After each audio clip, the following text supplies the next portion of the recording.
And we are live. What is up, everybody? Aaron the dog back with the first breakdown of the week. The rumors of the MMA week off is much rumored.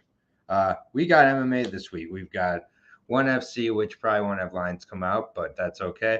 Still got LFA later in the week with Lucky Locks, my boy. So it's a big MMA week for me. And then Contender Series on Tuesday. So just got done watching the Fury FC card. Cool little nugget with Fury. All main events moving forward are 5 rounds. Luckily, this one went 2 rounds. Joel Bauman pulling out TKO at the end of the second round, and then calling Hollywood a bunch of pedophiles while wearing S&M gear, including a dog collar. Joel Bauman, definitely a character. Not sure how good he is as a fighter at this point, but he beat an 8-6, uh, 8-6 Anthony Ivy, who once upon a time was in the UFC. So uh, here to cover the Contender Series. Every week, I'm going to say it's good, honestly, because I think they're putting on really good cards all year. Last week, not going to hide from it, didn't do great. We're on to the next week. You hit some, you miss some. I'm just going to jump right into it, starting out with a fight at the strawweight division. Pretty good fight between two Brazilians, Denise Gomez and Ryan Amanda, or Ryan dos Santos, also known as. Both these ladies out of Brazil, Denise being 22 years old out of Para Valetudo, 5'4", 64-inch reach against the 5'3", 66-inch reach of Maharo brothers, Ryan dos Santos, also Ryan Amanda. 11-5 she is. 27 years old, definitely has the more experience, 4 straight wins coming into this one over 0-1, 0-0, or 0-5, pardon me, 0-0, 0-0. She finished all four of those opponents, 3 arm bars and a TKO, going into the second round in one of those. But that's the level of competition since she got rear naked choked by a 3-1 Alexia Thanera. Before that, 0-0 and 8-4, woman who I've never heard of, Shuto Brazil, lost to Isabella de Puedo, UFC fighter. You have a fighter from week 5 on live. No, bullies of today, no fighter from week 5 on live. If that, I'm just doing this solo. And then she does have a win over Lindsay Garbott back in the day. An armbar, really smooth transition from a nice trip takedown after losing a decision to her early on. Mostly throws hooks pretty sloppily on the feet. Her defense is not great either. Oh, I'm telling you to do that. Oh, yeah. I mean, I can try to do that, man. I always like to kind of leave fighters alone, but maybe a fighter who's not fighting right now, I can reach out to and see. But it's hard to do the breakdowns and the research on it. But if there's any fighters you can think of, I'm always taking suggestions, but I'll take it in consideration.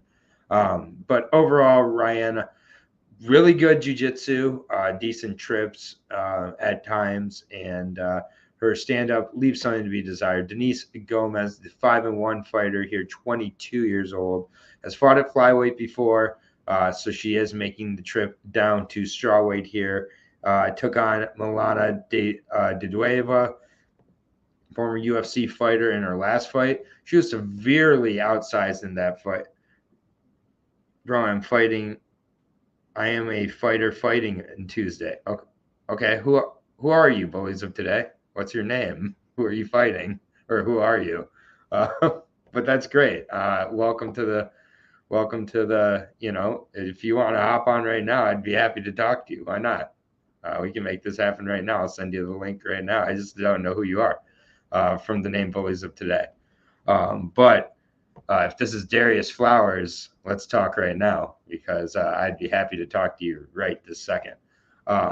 But anyways, I'll keep going. You never know if these breakdowns. I'm on solo, and I am on split screen, so I'm going back and forth here for a second. But Denise Gomez, 5-1, lost her pro debut to a 6-3 Giselle Morea. Got knocked out in the second round. Since then, knockouts in three of her or four of her wins, a decision, and the other over an undefeated Adresa Romero. The Dueva fight was very, very impressive there. Wow, Why would I say that while you're doing predictions? Look, go on. I'm watching. Invite me. Wait. I'm just wait. Why would I say that while you're doing predictions? Go on. I'm watching. Invite me. Okay. Why not? We'll see. We'll see what's going on here. I'm gonna just drop the link here in the chat, and go ahead and follow it. If I don't recognize you or something, I just won't add you. But yeah, real quick, Denise Gomez showed a ton of toughness. She took that fight on super short notice against Dudueva, and Dudueva was landing a ton of shots on her. Definitely showed the toughness. Landed a knee and then unloaded with a flurry at the end of the beginning of the third round. Put her away. It was a really impressive showing, for sure. I'm looking forward to seeing her at strawweight. I definitely think she's the legit prospect here, much more technical, and she should take this one. So, really quick, getting over to the odds here on this one. Denise is a minus 245, currently plus 195 on the more experienced Ryan Dos Santos is what I know her as. So, we shall see. Next fight up is another fight, a fight I'm really looking forward to. I'm looking forward to most of the fights on the card as always, but this one particularly, Josh Wong Kim taking on Cameron Simon here out of South Africa, 5-1, 5-1 against a 5-0. I say the 5-1 because Josh Wong Kim, it is Josh Wong, not Josh Wang. I came to learn in an interview, but Josh Wong Kim lost via an illegal elbow in a fight against Jimenez in LFA, which definitely cost a lot of people, including me, some parlays. But Frank Trigg made the call in that one. But Cameron Simon, 5-0, as I said, 21 years old, 5'9". In one of his fights, he had a reach listed at 62 inches. I'm not sure if that was listed correctly or not, but if so, that's a little bit of a troubling. He definitely looks like he's still maturing into his body. He was born in December of 2000. He's 21 years old. Went pro at, I believe, 17. Good amateur career as well, undefeated there. He has finished all of his opponents until a decision in his most recent fight with EFC 94. Went to a decision there to win the title. And oh, yes, sir, we do indeed. So I'm going to make a real quick detour here. You never know on Aaron the Dog. And this is a surprise to me, as it is for everybody. But Darius, my man, how are you doing? Hey, what's up? Hey, thanks for dropping by, my friend. How you doing? Oh no, I'm doing good. I was looking online. Are you the guy that texted me or called me? I'm the one who messaged you on Twitter earlier today. We did Oh, okay, exchange okay. that I thought you. message. There's so many people hitting me up, bro. So It might not. And honestly, dude, I do breakdowns. I used to do interviews back in the day, but this is all good, and I appreciate you joining me. So we can talk for a minute, man. But so what I do on this channel usually is I break down fights, including your last two wins in LFA, where I did pick you ahead of time. So you did help me and my followers cash some nice tickets, including very quickly last time against Tim Hiley. I need to drop my cash up then. Hey, that's why I'm not saying, but go ahead, because I'm just gonna go ahead and spoil a little bit moving forward, because I was getting to your fight. I just finished watching the Fury fights, which I don't know if you had a chance to check out or not, but Joel Bauman was wearing some S&M gear, calling out Hollywood pedophiles. It was, a Joel Bauman interview. He keeps going viral. The dude say he has herpes. He kept that on the DL this time. He kept, his STD test results. But anyways, real quick spoiler. Black guy. Before I even talked to you or you followed me back or whatever earlier today, I was going to pick you. So, I don't even have to ask how you're feeling. You're fighting in a couple days on the Contender Series against, a 21-year-old, is he? 24. 24. We don't know over in Georgia also with those ages. Who knows? I did hear one of your interviews, so I won't rehash too much of that. People can go check out that with All Star MMA. That's a great interview that you dropped with him over there, Mr. Kim. Huge fan of him as well. So, but yeah, what are your thoughts coming into this matchup? And why did you take this at 170? I do know that you are looking to go to I'm not a 150. middleweight, so I'm not a middleweight. I just competed at middleweight because I Oh, I want. know that you're not Yeah, middleweight, but this is at 170, and you're thinking 155 eventually. I know that. So, did I what tell was you the that? thought process with taking this fight at Who told you 170? that? You said that. Okay, just making sure it was me that I told you. listened. It was you. It was right out of your mouth earlier this week. Okay. You Oh, you said, watched the interview? Okay. "Yeah, yeah, I do my homework. Okay. I Okay. do my homework inside and outside the ring, my friend." So Good. I, Good. A yeah, lot I of was people just don't. trying to skip over that a little bit. But what was the thought process in taking this at 170? How are you Well, feeling coming I've into this? always felt 170 was my weight class Hmm. until I upped up my output, my work, and I realized that like 170 is kind of like more of a walking around weight.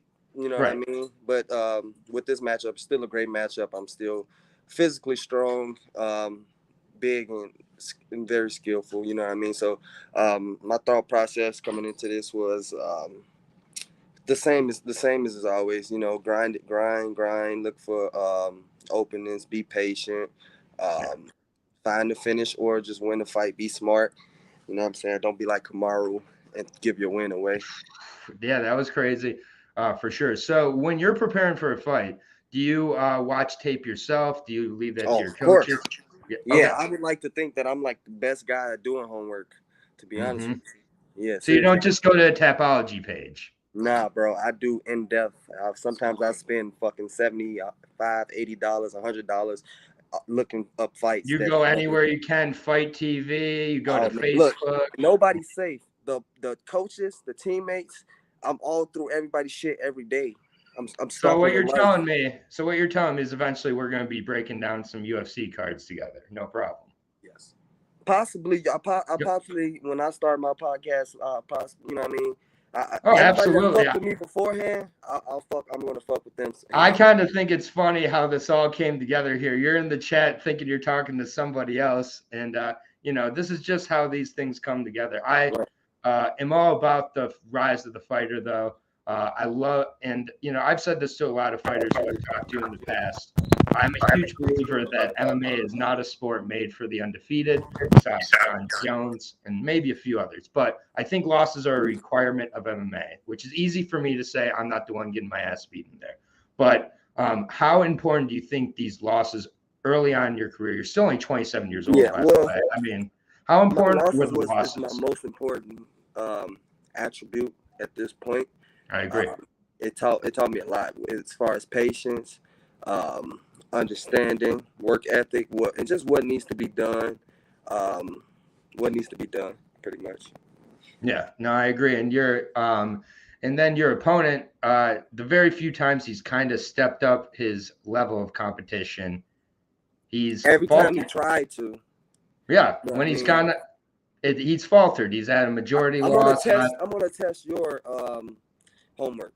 If you did you know that he was what 16, 17 when he was making his pro debut? Those first four fights, Right, they were right. A 2 minute rounds, Georgia 16 or 17, where he went 6-0 on the Georgia regional. 5-0. They were two Oh, minute 5-0, rounds, my mistake. two, Sorry. two, two, 2 minute rounds. Yep, They were amateur fights. His correct. first 5 fights shouldn't even count. You Correct. know what I This mean? is So Yeah, this is something that we see all through the levels of MMA. Also, we saw this with Alonzo Menifield's opponent a month or two ago, Askar Mazarov. He had 3 different records where you looked, and then by fight time, he was like 14-9. He started out the weekend 28 and like 4 or something, and then he was a BKFC. So yeah, you got to do your homework here. You got to look into the rule sets with what they're doing. And yeah, I just think this is a classic kind of tapology, looking at the last name type of thing and seeing losses on your side, saying, oh, he's 5'9", this guy's 6'1". You've been fight. Look at the last 3 guys I've you never fought, for fought example. somebody my height, maybe once. Right. You're not going to be doing that till you go down to 155. Exactly. So But Yeah, I just yeah, this is a I'm glad you classic. touched bases on that already because these fucking guys out here doing these what do you call it? What you're doing? Predictions. Yeah, so what I'm doing They're is idiots. homework and capping. What these other people are doing is fraudulent echo chamber shit, dude. Yeah, These they just people are want out here clout chasing. They're chasing. out They here want looking at the followers. line and following the. I am Aaron the Dog, Aaron the Dog MMA. Go ahead and drop the follow after this because what I do I here, vouch for this what guy. Everybody, subscribe to his channel. He's a realist. He actually does homework, spends money on his channel, this is and incredible, dude. gets it right the None of majority this of the was time. planned, by the way. My Nobody can people. always get it right, but majority of the No, time, this guy gets it right. So you gotta subscribe to his channel. Darius, I will be real with you, man. I had a terrible week last week on the Contender Series. Me too. Zero right, zero. And I will own it every single time. And I will stand behind every single one of my picks because overall, I know what I do. This past weekend in the LFA, which is where I am obsessed. Anybody from the LFA, I told everybody Junior Mello was putting that away. Junior Mello put that away. He was an underdog, plus 150. I don't. These other people out here are echo chambers, Darius. And I'm not going to use names, but the people who are You here right should. now. What's the name of that freaking channel? I'll use You? names. 1 Go second. ahead. Let me. Fuck. I always allow MMA. you to be real with my guess. No, it wasn't. It was we pick them.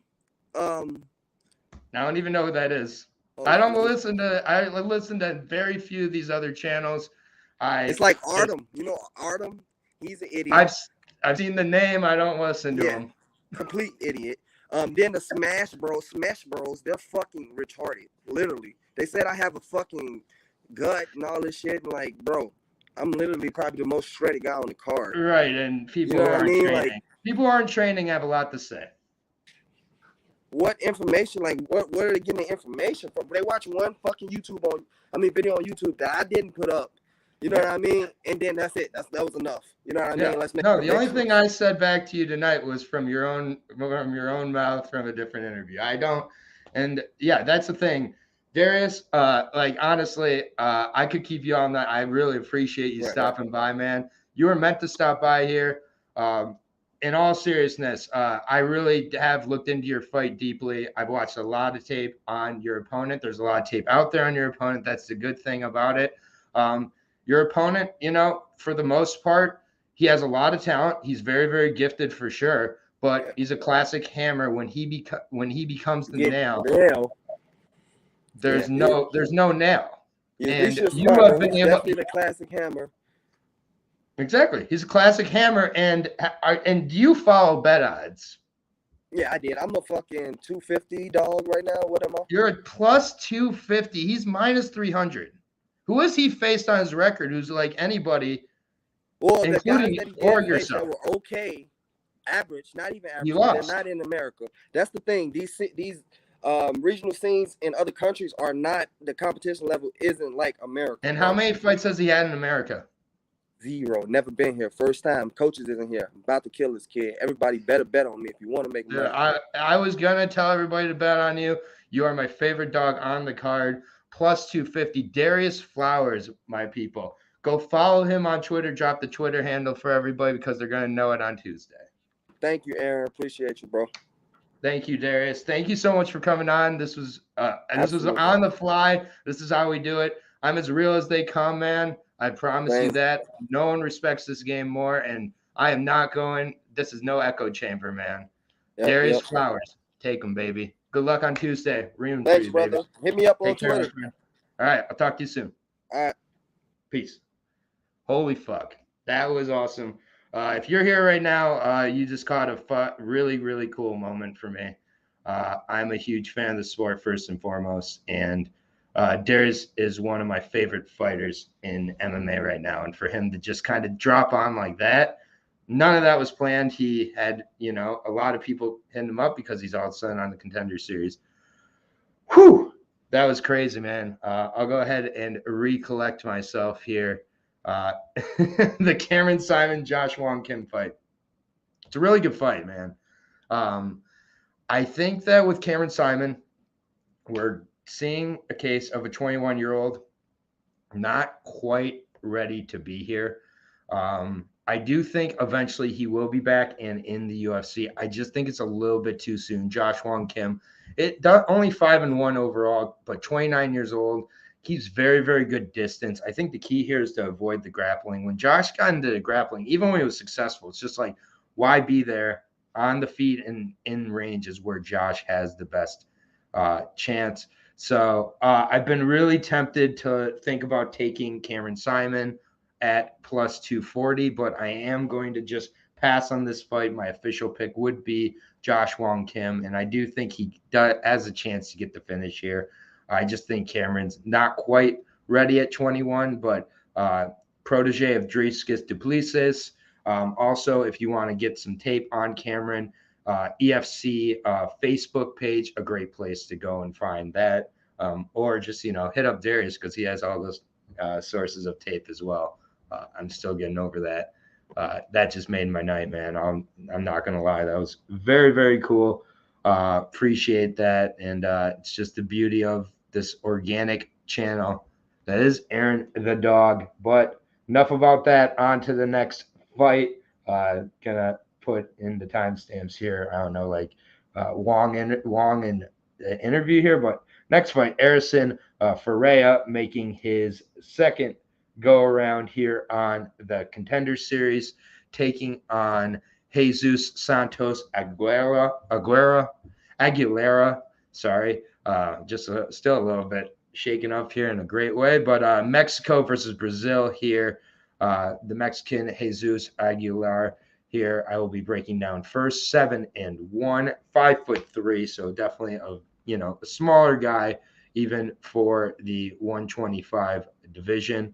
But he's got a very, very good guillotine. Goes to it quite routinely. Got a guillotine over Edgar Charez, who was just on the Contender Series recently, and definitely a very, very impressive win to have there. And it was a great, great fight win to 5 rounds, and he got at the end of the 5th round, showed good gas there. The Jamie Alvarez also got one there in a fight that was really back and forth against a good physical opponent. And then Christian Barraza was 6-1 at the time, ended up losing a few fights since then. But yeah, has gone undefeated since losing his debut to Gabriel Valdez there by rear naked choke. Hasn't fought since July of last year. That's definitely kind of a worry here. Arison Ferreira Gato here, 11-1, very impressive record, 31 years old, came in very, very hyped against Quinn Liu. And it was just kind of a so-so performance. I thought it was pretty close. He did end up winning a unanimous decision, but it was definitely not enough to get a contract. That was last November. Didn't take a fight since then. I think I would have liked to see him take a fight. For the most part, hasn't faced an incredible record or level of opponent. Wasn't super sold from the last one here. Going to be much bigger than his opponent here. And yeah, I just don't know. I think he can edge this one out, but it's not one I'm super confident or have a great read on. So for me, this is just pretty much a pass here. I would lean towards Ferreira. I assume he's a big favorite, and he is minus 263. I would just pass on it plus 223. Definitely the Mexican has a good shot here. But we'll see. Who knows? Next fight here at 170. I got to break it down with the man himself here, but we'll go ahead and give a quick go around again. And by no means is my pick a fanboy pick. I will always, be real when I'm, feeling that I'm being biased. This was a pick I was making before I even connected with Darius earlier today at all. He just happened to follow me back, and I just sent him a message of encouragement. Then, he saw either Liam's retweet, which shout out to Liam Picks Fights. Go follow Liam's Picks Fights if you're not following him already. Or however, he organically came across the channel. But Emran Gogoladze versus Darius Flowers. Gogoladze, that is a last name that's going to get you a high favorite, especially when you're 14-2. But he is, in all seriousness, very, very good. 24 years old, the sniper. 6'2" versus 5'9" of Darius Flowers. Darius Flowers has fought at middleweight before. He's fought at welterweight. And definitely walks around just a little bit over 170. So I really do like he's going to be able to come into this fight and be able to push a pace, because the pace and the grind is what's going to get to Emron in this fight. I think the first round could be very close and, could have some moments. But I think as this fight goes on, Darius, continues to build up and become more and more the favorite in this fight. Still only 27 years old, tons of great experience here. And an MMA record I like to see, man. 11-5-1 because he's faced a good level of competition. His last three out, Tim Karan, who's been on the Contender Series, went to a decision very impressively there. That was in April of 2022. He then, in that was April 16th of 2022. 6 days later, LFA took on BJJ special black belt and big guy in Daniel Gadley. Knocked him out in the second round. Beautiful fight. Go check it out on Fight Pass with LFA. Then the 2 weeks later, Tim Hiley knocks him out in 43 seconds. Tim Hiley, just a very respectable opponent as well. So losing to a good level in Ryan Lenninger. His last time he lost back last June. That was at middleweight. So again, this guy loses but learns from his losses. You heard himself here mention how he felt that his losses were one of his biggest strengths. I agree. He's facing a much higher level of competition throughout his career at middleweight and at welterweight. Eventually, he does want to move down to lightweight as well. He's going to have a huge speed advantage, cardio advantage, experience, in my opinion. This is being over in the States for the first time as well. This is a Dana White Contender Series dog setup, and this is a classic for me. Emron, very good though, 3 straight wins, a lot of tape on him, but really having a kind of a tailor picked level of opponents, and for the most part not taking a step up. Henderson Ferreira took a step up against him with UAE, lost a unanimous decision there. With an 8-6 Ululu, he lost a majority decision there as well. And then just not facing too recognizable of a level of competition, and a lot of guys he just, really had, a good example for.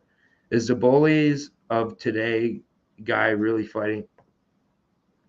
Yeah, that he just was on actually Furious MMA. If you go back to around the 8-minute mark, that was Darius Flowers. He ended up hopping in here, and we talked for a little bit. You could also see Darius was in great condition, felt really good, fighting in a few days, very confident. Has been both the hammer and nail. Emron, when he's the hammer, does well. He has a lot of first round finishes. Outside of that, seems to have trouble, and when he does have resistance, has trouble. So I love Darius in this spot. I love the price we have on Darius. He's the biggest underdog on the card right now, and I think that is false. Minus 305 on Emron, plus 245 on Darius Flowers. Bet Darius Flowers. I'm betting him. I was talking before I talked to him and everything like that. This just randomly popped out and I tuned in. So, yeah, dude. Well, welcome to the channel. It was crazy, man. He thought I was somebody else actually who had talked to him because people are hitting him up for interviews. And you could go ahead and definitely check that out, man. It's about at the 8-minute mark in the middle of the Joshua Wong Kim, Cameron Simon breakdown. But welcome to the channel. Hope that you can check it out. And I thought he would, and this is by no means biased. Darius is a super live dog. Great experience, explosive. He can do the grind. He can get the finish early. He's durable. He's quick. This is Emron's first fight in America. Doesn't have his coaches as well, as Darius pointed out. Darius doing his homework. Darius is going to be prepared. That's the things I like in my dog. Darius plus 245. Let's go. Right. Main event time. And then, definitely check it out, man. Welcome, Furio MMA. And awesome that it's starting to get suggested. Just a really quick, for anybody who is new to the channel, what I do here, I break down fights. I break down LFA, Cage Warriors, Contender Series, Fury at times. PFL will be at the end of videos at times because PFL doesn't deserve their own breakdowns at this point, and UFC. So any of those breakdowns, very, very welcome. And Furio, please give your strong opinion on the main event because I actually don't. This is one I'm a little uncertain of. So I'd love to hear your thoughts here. But I'll go ahead and jump in here because, yeah, this one is tricky for me. But yeah, please drop your thoughts. I'll add them. But I never have problem saying when I'm unsure or anything like that. Michael Parkin is a fucking fraud. Excellent. Please tell me why. Because I'm very curious about this one. Eduardo Neves versus Michael Parkin. I was not impressed by Michael Parkin in his last fight at all. Um, I thought that it was against a very low level of opponent here. They're both 5-0. Eduardo Neves' last few fights have been with LFA, though, although against a low level of opponent. But Michael Parkin, 6'3", looks like he comes in around 230. I didn't get. But Fateh Akatas, his last fight out, 6-9, went to a second round against him or third round maybe. Honestly, did not look great there, so I kind of agree there. The thing I kind of like about Parkin Furio is that he's patient, and he seems to be well rounded. He's also training out of Andrew Fisher's gym in Team Fish Tank, which has a lot of good guys, including Philip DeFries, who quietly hasn't lost since 2017. So and then, okay, Neves at least goes for it and throws. Parkin has fought cashiers and has struggled with some of them. Throws a lot of half-hearted shots, whereas Neves comes forward. So just playing devil's advocate to this, Furio, do you have any kind of worries that Neves really is kind of unproven himself and maybe doesn't have a gas tank? Parkin can kind of just extend him and then just kind of lay on him and just outpatient him? Because I think that's Parkin's advantage is they can be more patient and maybe looks to have the better gas tank. But yeah, he's faced very, very poor levels of competition. We know Simone Szynski from last week when he faced our boy Matthew Byfield there. Yeah, Ashley Pollard, not impressive. Fatih Akatas, not impressive at all and struggled with them at times. Eduardo Neves, though, 5-0, is a Brazilian, 263, so he's going to be much bigger. Eduardo Machado team. He's only beaten 2-0, 1-0, and then a 5-0 Andre Vieira. That was a very impressive win. I actually had Andre Vieira going into that fight. And then Vieira since then came out back and won since then. Yeah, but it's quick, quick stoppages for the most part. The last three, last two with LFA have barely gone a minute. Neves should be able to, once he gets a hand on Parkins, put him away. With heavyweights, I'm always worried if it goes deep, but kind of, had the same kind of thoughts with the level of competition Parkin has faced. But he is in a good gym, and I do think his advantage could be he could be outpatienting Neves, but I'm going to go with Neves here, minus 220. Neves' first round KO seems like the play. Parkin, hold on here, Furio, I appreciate this. Parkin has gone deeper in fights, but on the other side of the coin, it was against absolutely horrible competition. His head also sits on the center line, never goes forward. Neves goes forward, he'll kill him. Okay, that feels good enough for me. Furio, welcome to the party, man. Hopefully you can drop a sub, and we'll see you around. And go definitely check out that Darius. And honestly, minus 220 is not too bad. Okay.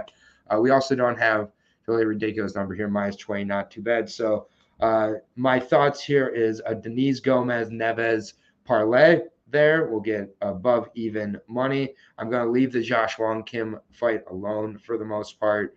Darius Flowers, I am putting a wager down on as well here. And yeah, that's my thoughts on Dana White's Contender Series for this week. What a crazy breakdown! That kind of pretty cool to see Darius Flowers drop by. Around the 8-minute mark is where he is. I'll try to search and get an exact time. But thank you, Furio, for dropping by. I'm glad that the suggestion came up, and I'm glad you could drop by. This by no means is an echo chamber in here. You're always going to get my thoughts and the thoughts of whoever I bring on with me. Liam Picks Fights is another great channel. Go give them a subscribe. Appreciate his support and everything. You got Kim at plus 140. I don't blame you, dude. Whatever, if you got Kim at plus 140, I'd be stoked.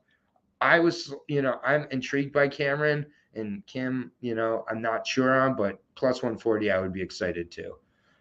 Yeah, Aaron J. Brooks on Twitter, although my Twitter is sometimes movies, sometimes fights. So honestly, where I really focus on the fights is on YouTube. But yeah, it's let me just make sure. Yeah, I'm pretty sure it's Aaron J Brooks on Twitter. Um, yeah, Aaron Jay Brooks. So I'll just drop it right here in the chat. You can go ahead and always, drop me DMs if you have any questions because I will talk there. But if you see movie tweets, it's because that's my other passion. But anyways, Furio, it was a pleasure, everybody. Darius Flowers, thank you so much for stopping in, man. Giving us a little time to talk, being able to talk face to face with you, see how good you're feeling on the Sunday 2 days before the biggest fight of your career. You're weighing in tomorrow. You clearly are feeling good. That's just all the things I like to see in my dog Darius. All the best to you. Everybody out there, all the best to you. This is not a week off of MMA. Anybody who's saying that, run for the hills because we got Contender Series. I got LFA with Lucky Locks later in the week as well. We have the debut of one on Prime Video, so finally an easy way to watch Prime. Thank you for the sub for your MMA. Appreciate it, man.